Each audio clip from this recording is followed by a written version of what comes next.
Hey, everyone, and welcome to another episode of Community. Hi, Maria. Hey. I love when you're here in office, in the podcasting studio. We get to talk all things podcasts. It takes so much less convincing these days, eh? I'm just a willing participant in your podcast now. I'm also dead that you're checking your hair in. Are you about to take a photo? No, I'm just making sure it looks good. Okay, perfect, because this will be used for YouTube. Yeah. Oh, yeah. That's all right, isn't it? A little BTS for you YouTube subscribers. Yeah, for the... For the YouTube subscribers, I'm done.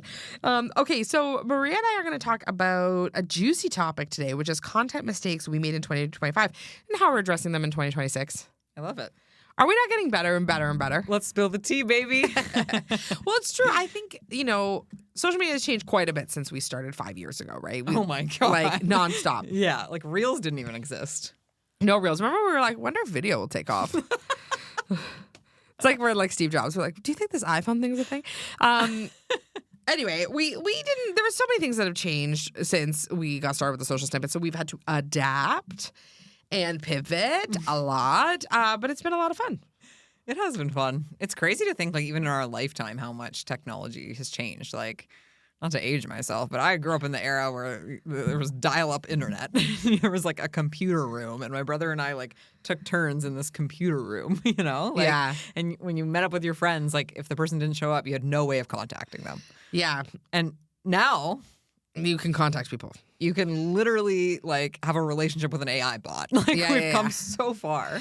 And I think that just speaks to like how quickly things are changing. And so if you feel like you're behind on social or you can't quite keep up, like I think that's such a normal feeling. And people always ask us like, how do we keep up with it? And we just find out like the rest of you guys. We're like, oh, this is a thing now. Oh, that's a thing now. And so don't put that pressure on yourself that you like need to feel like you always know what's happening, because it's just always changing and it's just about adapting and pivoting. And that's what we're doing. That's what we're talking about today.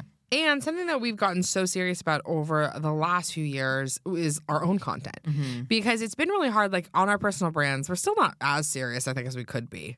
Always, we're like, this is the year. I think about it all the time. I'm doing better than I ever have, but it's still nowhere near where it needs to be. Maria said to me the other day, hey, did you know posting works? I was like, yeah, I didn't know posting works because, she's been posting more on her personal brand. Her following's been growing. And I'm like, that's how it goes. This is how it goes. You post and typically people see it and follow you. Please go follow me at _Maria Tassi. But people listening already follow you for sure. I don't know about that. But now I'm posting now, so maybe they do. Yeah, we're about to find out.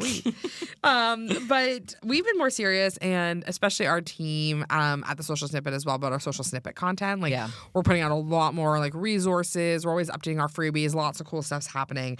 So yeah, we're just really, really excited. And what we want to talk about is some of the mistakes we've made in the last year and how we've addressed them, because we're always learning and we're always like growing our own content, trying to figure stuff out. So the first one is one I'm so freaking guilty of, and Ben on our team, he kind of has this rule that I'm like not allowed to tell people when we record podcast episodes, because I'll reference like real life things happening, which is like kind of fun, but it's because we batch too far ahead. So we've done that on the social side and the podcasting side, where we will batch. And I will say there's a seasonality aspect of that. Like, that sometimes is good, right? Like when I was pregnant and, I wasn't going to record for a few months for my podcast after I had Jack, like it was actually really helpful to be super far ahead. I wasn't as like, oh my God, like I need to get stuff done, right? And so it's just really important, to do what makes sense in your time of life. But when you batch your social media content too far ahead, you leave the opportunity for your content to kind of become irrelevant, and you miss the opportunity for trends. So you can't join current conversations because you're so focused on like, this is the plan, rather than actually doing timely stuff like, social media news or things that are happening. And that's actually been our best performing content. Yeah, and I think more and more that's what people want to see on social are those like timely conversations and even like pop culture moments, or, talking about what's happening on social and how we're addressing it. I think there's actually room for both. I think there's like a best of both worlds situation here, which is what I feel like we're leaning into now. Where you can batch content that's not timely, and you can get ahead and you can have that stuff pre-scheduled and ready to go. And then you can also leave room for the timely content. So you can do both, right? Like the other day I filmed A Day in the Life. It's coming out, I think, in like 2 months. Is my day in the life going to change in the next 2 months? Like, no. Like I'm still going to be, coming to the office, recording. I recorded a podcast with Eating you. a chia pudding.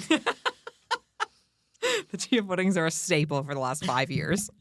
Like that stuff's just not going to change. And that content can go out at any time and it'll be equally as valuable today as it will be in 2 months. Yeah. But we don't have every single post scheduled. And we have capacity now and time dedicated to those more last-minute posts so that we can join conversations, we can post timely content. And so I think how we're pivoting to address this mistake is just not fully committing to like all of the batching and having it be best of both worlds, knowing where we can batch content that's sort of timeless and doesn't get old, and then where we can leave room for conversations that are more timely and have space to do that too. Yeah, I love that. Actually, that's why I think a lot of our clients do love outsourcing their social and really their podcast, but really their social, is because we can focus on kind of that staple content while, you know, something will happen in their industry in a minute and they want to jump on and talk about it. Great. You know what I mean? So it's both and. Another one is forcing a certain amount of posts. So just wanting to be consistent, but not posting with clear purpose. So we've definitely done that before where it's been like, okay, we want to get 3 or 4 posts out a week. That's kind of our sweet spot. We love that. And I think that's actually been a bit of why we haven't posted on our personal brands. It's because we're both kind of like, boop, boop. Like, what should we post about? Like, unless something's happening, I'm not really posting much.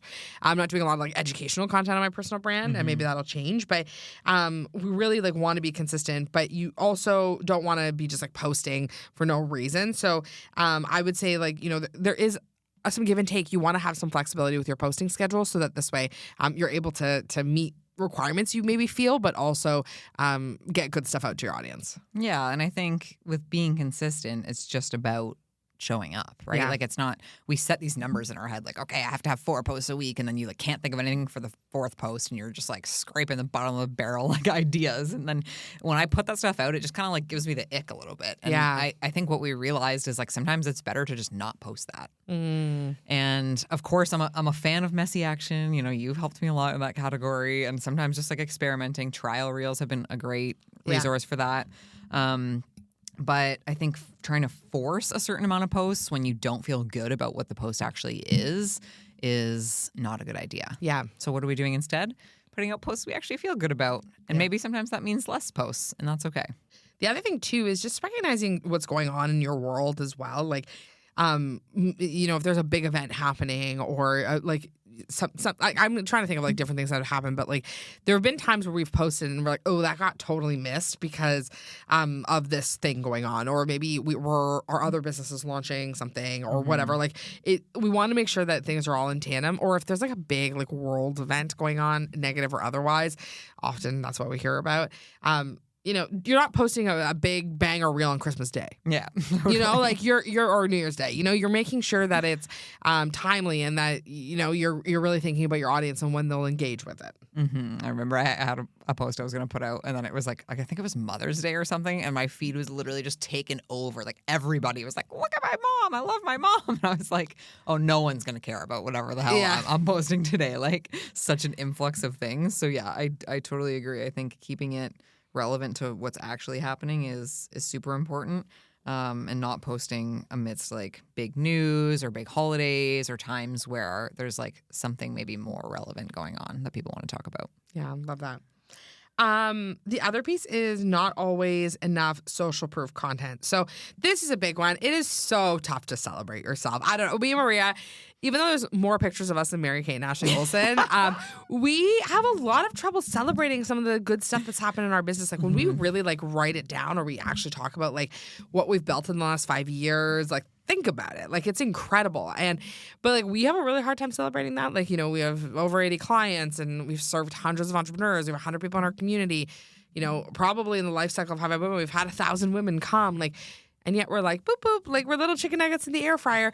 But like, don't be afraid to celebrate yourself on social. Like people are following you because they want to be part of your success. And I often find that like when we're celebrating something, that is where we get the most engagement. Yeah, totally. People like want to celebrate with you. And I think for us, like we just want to be humble. We're like, oh, it's not that crazy what we've done. And like it can feel icky to just like put out a post that feels like you're maybe bragging or something.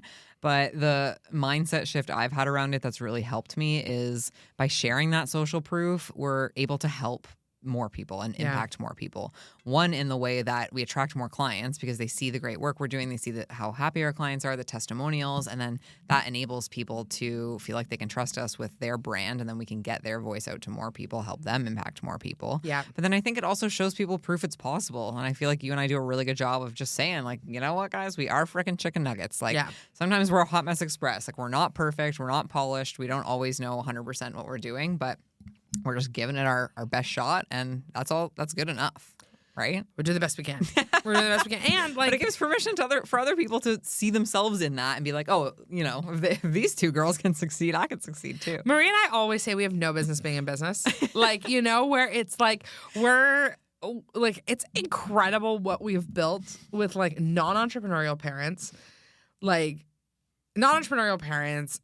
university degrees in conflict resolution. And we have this like massive marketing agency, like incredible. Like if you really think about it, but like no business being in business. We're just learning alongside all of you, which is why we want to do the podcast, is so we can share our learnings.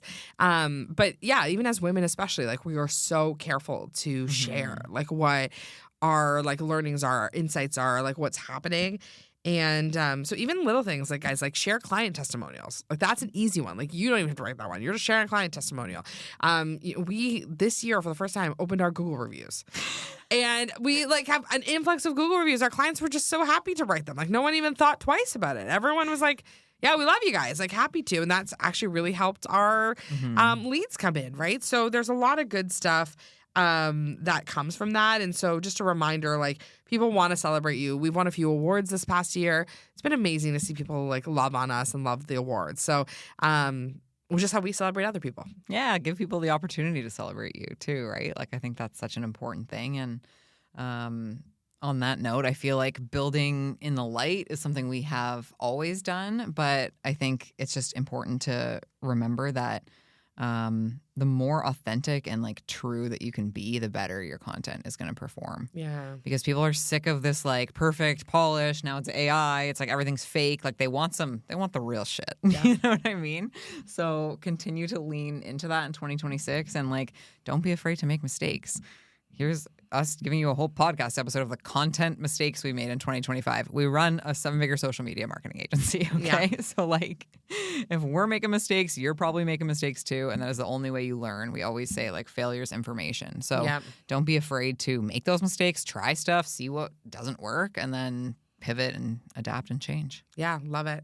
Any other ideas or thoughts in terms of content mistakes we made? I know we're always making mistakes. We're always learning. And this meant to be kind of like a little short episode about like our perspectives on it. But I know you and I, like, we're always learning from the people like who we're like on the come up with, but also like our community members. And we're seeing a lot of different things. I got one more. Yeah, give it. Okay, we love giving value. Yes. We basically were like, anything you want to know, we will tell you. We are not fans of gatekeeping because we want everyone to succeed and we want to help people as much as we can. I think a mistake we made in 2025 with our content is giving too much information in posts. Oh, yeah. So we were doing these what I thought were extremely, and they were, like extremely valuable carousel posts where we're like, you want to do this thing? Here's everything you need to know about how to do it. And we would like, you'd be swiping through, that'd be like 20 slides long. All of them would have a ton of text. Insanely valuable, like awesome. Not the right place on Instagram, I don't think, because people's attention span are shorter. They want quick wins. They want things that are easy to digest. They want something they can take away in that moment.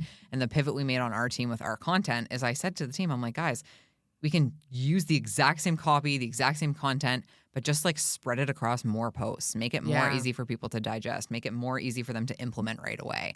Because when people get overwhelmed by something like that, especially if they're, just trying out social or they're new to it, they're not going to take action if they're overwhelmed. No. They're just going to immediately swipe to the next thing. So is it then valuable? No, because they're not actually taking anything from it because they just got overwhelmed with how much stuff there actually was there. Yeah. So I think that's something we really learned. Like sometimes less is more and things don't have to be hard. No.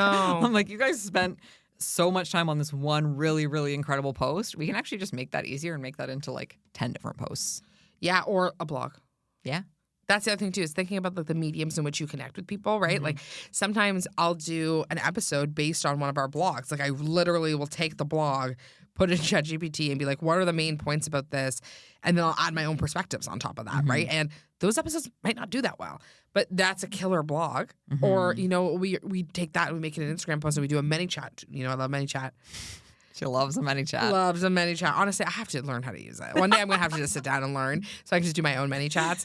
Maria outed me that sometimes I am the ManyChat on High Vibe Women. Like if I don't want to bother the team, I'll be like, comment, retreat. And then I like copy and paste these messages. I don't recommend, guys. Don't do it. Manual ManyChat. Such a ManyChat thing. Such a ManyChat. You couldn't even be bothered. You're like, I don't even care. I literally could never. Yeah. I would like DM the first person and then you'd never hear from me again. Dead. Anyway, guys, we're always making mistakes. We're always learning about how to make our content better.